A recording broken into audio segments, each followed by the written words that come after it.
Rogo-vos, pois, irmãos, pela compaixão de Deus, que apresentei os vossos corpos em sacrifício vivo, santo e agradável a Deus, que é o vosso culto racional.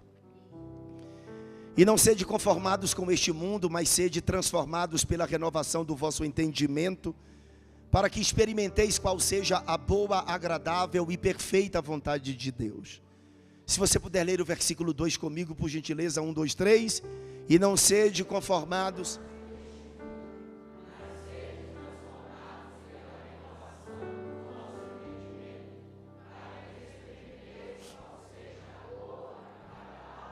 e perfeita vontade de Deus.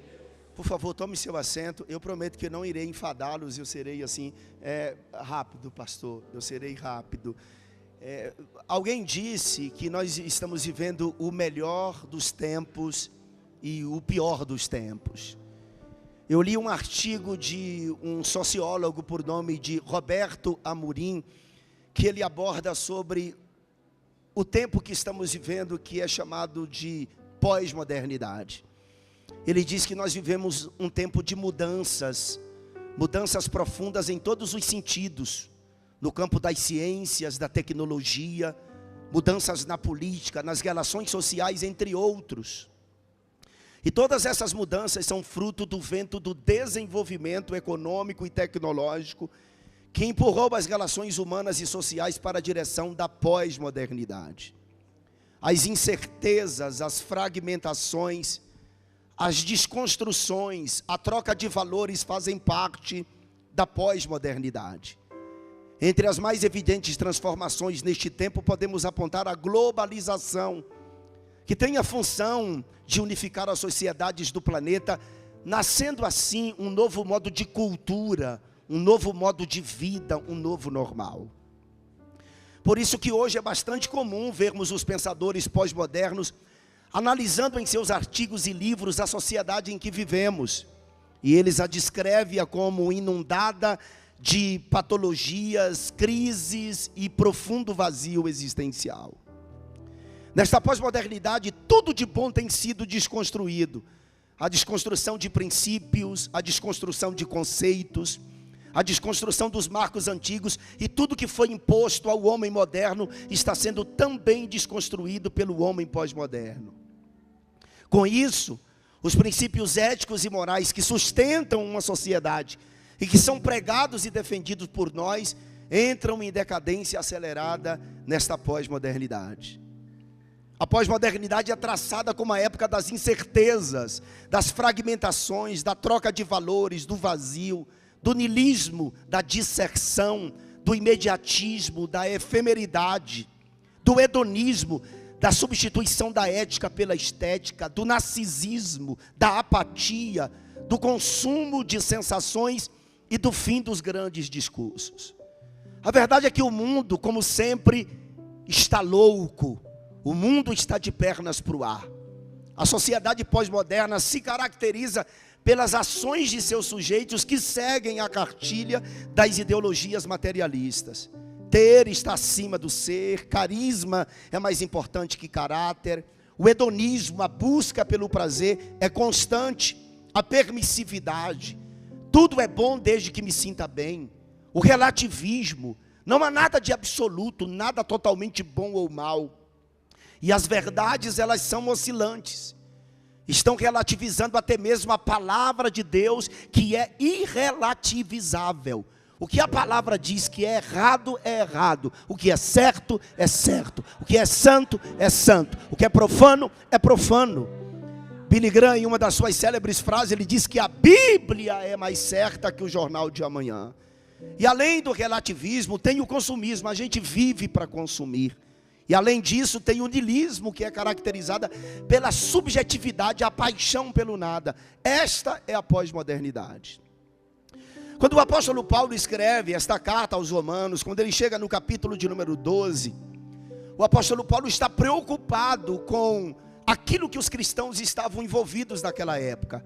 Para os cristãos em Roma, neste tempo que foi por volta do ano 56 depois de Cristo, o sistema de coisas incluía os padrões morais, padrões comportamentais, costumes e estilos que caracterizavam o mundo romano. Essas coisas estavam chamando a atenção dos cristãos, a ponto de eles se conformarem, a ponto de eles se moldarem, a ponto de eles se ajustarem ao sistema.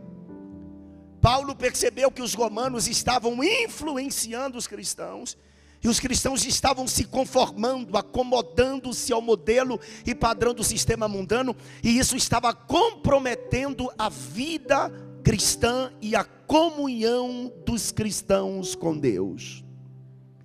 Por isso que no versículo 1 ele está rogando. Ele diz: rogo-te pela compaixão de Deus. Rogar é um pedido de insistência, é pedir com urgência. É como Moisés, ele clamou a Deus, ele rogou a Deus no deserto, em Êxodo 33, verso 13: agora pois, se tenho achado graças aos teus olhos, rogo-te, ó Deus, que me faça saber o teu caminho. O que Paulo está fazendo aqui é rogar. E ele diz assim: eu rogo-vos pela compaixão de Deus. Quando ele usa essa palavra compaixão de Deus, ele está com um sentimento de pesar, de tristeza, causado pela tragédia alheia, que desperta a vontade de ajudar, de confortar quem dela padece. Em outras palavras, Paulo estava dizendo: eu quero ajudar vocês, eu quero estender as mãos para vocês. E ele diz, ele continua no versículo de número 1 do capítulo 12, que é para os cristãos apresentarem seus corpos como sacrifício vivo, santo e agradável a Deus. Olha que linguagem metafórica que o apóstolo Paulo está usando aqui. Ele diz: apresentem os vossos corpos em sacrifício vivo. Vocês podem repetir após mim? Apresentar o meu corpo em sacrifício vivo, santo e agradável a Deus. Paulo aqui, ele está trazendo uma memória dos cristãos, os sacrifícios que eram efetuados no Antigo Testamento. Porque vocês sabem que dentro do templo havia o altar dos holocaustos, havia uma porta, um reposteiro na verdade, o altar dos holocaustos, a bacia, 5 colunas, mesa dos pães, castiçal de ouro, o altar do incenso, 4 colunas, o Santíssimo, a arca com propiciatório. E era exatamente ali no átrio que ficava o altar dos holocaustos, que representa tipologicamente a cruz, e o lugar onde se efetuava o holocausto. Paulo aqui está usando esta linguagem metafórica para descrever a nossa dedicação e a nossa devoção a Deus. Deus não quer só o seu coração, Deus quer você por inteiro. Ele quer seu espírito, ele quer sua alma e ele quer o seu corpo. E quando Paulo fala em sacrifício, ele está fazendo alusão aos sacrifícios que se fazia no templo, no altar do holocausto. E você sabe que holocausto é uma palavra hebraica que quer dizer fazer subir. Repete após mim: fazer subir. É que quando se queimava o animal, quando se oferecia o holocausto, o cheiro subia suavemente às narinas de Deus. Paulo está dizendo: vocês precisam apresentar os vossos corpos de tal forma que seja agradável o cheiro diante de Deus. O evangelho não é uma religião, o evangelho é um estilo de vida. Aqui você compra, você paga, você toma emprestado, você devolve. Você ofendeu, peça perdão. Foi ofendido, o agressor te pediu perdão, perdoe. Sabe que alguém está necessitado, estende a mão. Se tem alguém que precisa da sua ajuda, conforte esta pessoa. Isso é o evangelho de Jesus. E Paulo está dizendo: apresentem os vossos corpos. E apresentar o corpo, pastor Moretti, é um tipo de culto. Paulo diz que é um culto a Deus. Apresenteis os vossos corpos em sacrifício vivo, santo e agradável a Deus, que é o vosso culto. O seu andar aqui na terra é um culto, irmãos. Lembra o seu irmão e diga: a sua vida é um culto. Porque a gente acha, pastor, que culto é só vir ao templo. E nós até que violamos o princípio do culto, porque tem muita gente, eu acredito que não seja essa igreja, porque essa igreja é uma igreja bíblica, é uma igreja cristocêntrica, mas a maioria do povo vai na igreja para buscar alguma coisa. Vai para onde, irmão? Eu vou para a igreja buscar minha vitória. Aqui não é lugar de buscar vitória, aqui é lugar de você trazer culto para Deus. Deixa eu perguntar, quem trouxe um culto para o Senhor aqui? Você trouxe o culto. Não interessa como você está. Não interessa o que você está vivenciando dentro da sua casa.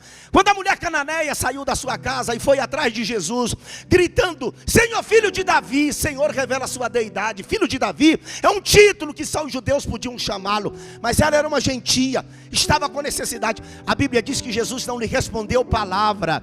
Os discípulos ficaram incomodados, disseram: despede a mestre que vem gritando atrás de nós. Só que Jesus não escuta oração de feiticeiro. Calado estava, calado ele ficou. Aí ele resolve falar. E quando Jesus fala, ele não fala aquilo que você quer ouvir, ele fala aquilo que você precisa ouvir. E ele disse para a mulher: eu não fui enviado senão as ovelhas perdidas da casa de Israel. Aquela mulher tinha motivos de sobra de voltar atrás, porque ela havia deixado a sua filha com certeza amarrada dentro da sua casa. Mas quando Jesus disse: eu não fui enviado senão as ovelhas perdidas da casa de Israel, a Bíblia diz que ela prostrou-se diante dele e o adorou, dizendo: me socorre. Você sabe o que é isso aqui? É um culto. Isso aqui é o quê? Porque ela adorou, porque ela... Adorar é proskinel em grego, que quer dizer beijar, que vem de prosópon, que quer dizer rosto, cara, face, que vem de própos, que quer dizer fronte. A adoração é um ato de intimidade. É como se você se abraçasse com Deus e o beijasse no rosto entre os seus olhos. Essa mulher está prostrada diante de Jesus. Observe que ela adora a Deus, mesmo estando com um problema na sua casa. Ela tocou o coração de Deus. Eu não sei como foi que você chegou aqui hoje, mas adora a Deus. Ainda que você esteja sangrando, adore a Deus. Ainda que você esteja com problema, adora o teu Deus. Porque enquanto você adora aqui, um milagre pode estar acontecendo na tua casa. Quem está entendendo o que eu estou pregando, por favor, levante a mão. Aproveita e dá um grito de aleluia para o Senhor. Fale para o seu irmão, fale para pelo menos 2 pessoas. A sua vida é um culto a Deus. A sua vida é um culto que se oferece a Deus. O culto, quando você oferece, você não requer nada em troca. Você só oferece a Deus o culto. E olha só, o culto precisa ser agradável. Repete após mim: agradável. É Paulo quem está dizendo que o culto precisa ser agradável. Agradável significa que transmite prazer, deleite. O culto quem está prestando é você. E tem um detalhe: não se meta na forma que eu adoro. Okay? Não se meta na forma que eu estou adorando. Porque tem gente que quer determinar como que a pessoa deve adorar. Quem é você? Quem é você para determinar?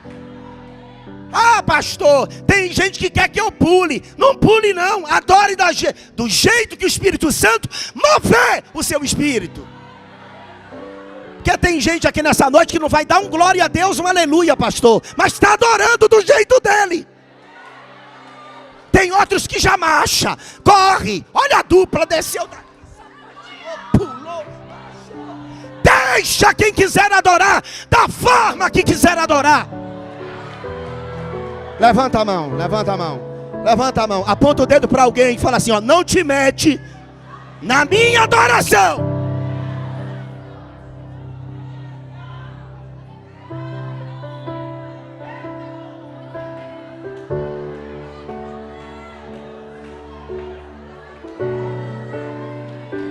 Porque tem gente que volta para casa após o culto e volta como Caim, pastor Moretti.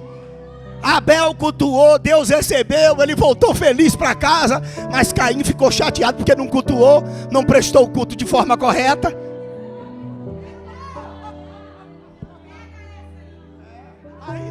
Aí sabe, Caim fica arquitetando matar o seu irmão. E vai e mata. E você sabe que isso aqui é uma arma. Essa bichinha aqui. E quando Deus pergunta a Caim: cadê o teu irmão Abel? Ele responde: eu porventura sou guardador do meu irmão? Eu não vim doutrinar a sua igreja, porque a igreja quem doutrina é o Senhor. Mas quem não guarda o seu irmão é o assassino dele.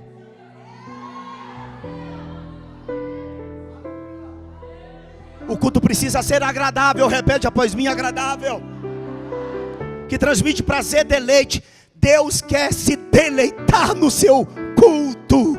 Deus quer se deleitar na sua adoração. Quem veio adorá-lo, grita aleluia. Além de agradável, o culto precisa ser santo. Repete após mim: santo, que significa essencialmente puro, perfeito. O seu culto precisa ser santo. A sua adoração precisa ser santo. E o apóstolo Paulo continua: precisa ser também racional. Repete após mim: racional. Por que, pastor, que o culto deve ser racional? Porque envolve a razão. Envolve o quê? O raciocinar, o aprender. Você precisa. A maioria dos pregadores de hoje, pastor, a maioria, lamentavelmente, a maioria dos pregadores, eles estão preocupados com o pulo dos irmãos. Eles estão preocupados mais em salvar o seu sermão do que salvar vidas. Pastor, eu não me importo se a sua igreja não der um glória, eu só quero que ela me escute. Porque o culto é um culto racional. Você precisa saber o que eu estou falando. Você precisa entender a proposta da minha mensagem. Você tem que pensar, você tem que usar a razão. Às vezes nós chegamos em certos congressos e a gente vai e pergunta assim: como foi ontem? Ontem quem pregou foi fulano de tal. Como foi? Fogo puro, irmão. O fogo caiu. E ele pregou sobre o quê? Não sei não. Foi poder de Deus. Irmão, isso é loucura. O Pentecoste não tira a sua razão, não tira a sua racionalidade. O culto é racional. Por quê? Porque envolve a razão. Repete comigo: a razão. Também envolve a inteligência, o conhecer, o aprender, mas envolve a emoção. Nós somos emotivos. Aí a gente levanta a mão, meu irmão. A gente levanta a mão, a gente chora, a gente glorifica, a gente pula. Eu não sou sensacionista não, eu sou pentecostal, tá? Eu creio que Jesus salva, cura, liberta, batiza com o Espírito Santo. Eu só não creio em palhaçada e esculhambação. Como esses dias eu vi um obreiro descer do altar da igreja, foi lá no meio da igreja, subiu na coluna, trepou na coluna da igreja e começou a bater com a cabeça. O espírito do pica-pau pegou ele. Gente carregando cadeira na cabeça, isso é loucura. Outros vestidos com vestimentas de sacerdotes de religião de matriz africana, com espada na mão, com incensário rodando. Irmão, isso não é o evangelho de Jesus não. Isso não é o evangelho de Jesus.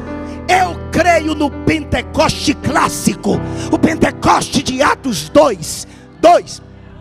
E não venha para cá me dizer que em Atos 2, como os reformados falam, e tem até crente pentecostal das nossas igrejas que estão aderindo às doutrinas dos reformados, dizendo assim: ser batizado com o Espírito Santo não precisa falar línguas estranhas. Precisa sim. A evidência do batismo é língua.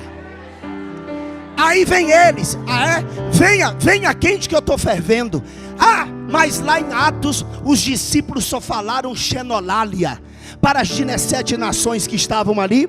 Aí Deus pegou e deu o poder para que os discípulos falassem nos respectivos idiomas daquelas 17 nações que estavam ali.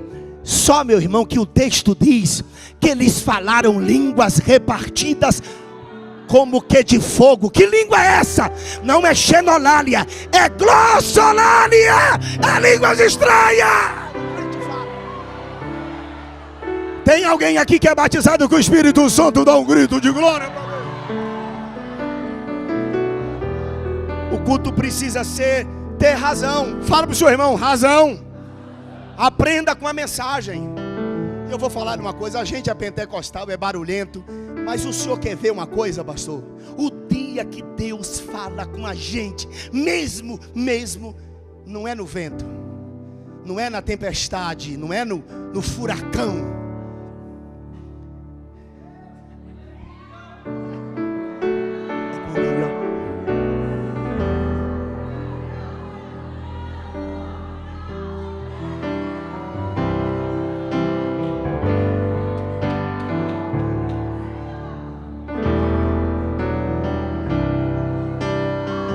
Fale alguma coisa para Deus.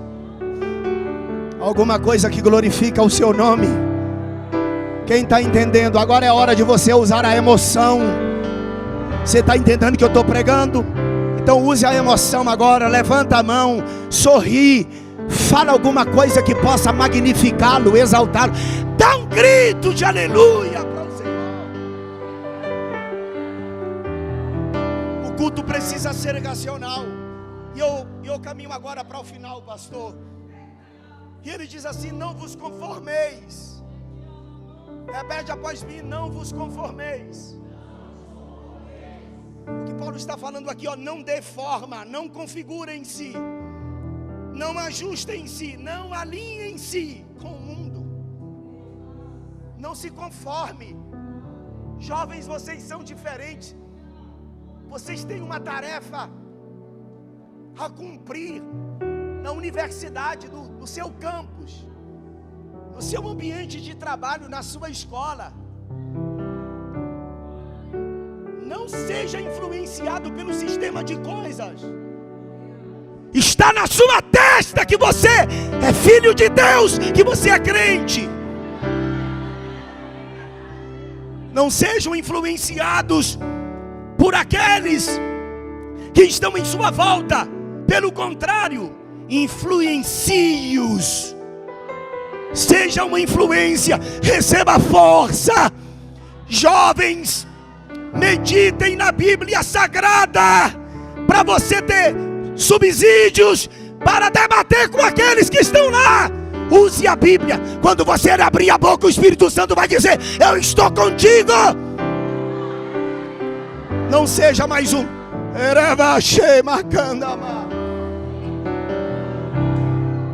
Eu queria que você levantasse a mão mais uma vez. Aleluia. Eu queria que você levantasse a sua mão mais uma vez. Bate na mão de alguém, mas bate com força para ficar vermelho. Diga: você está na guerra.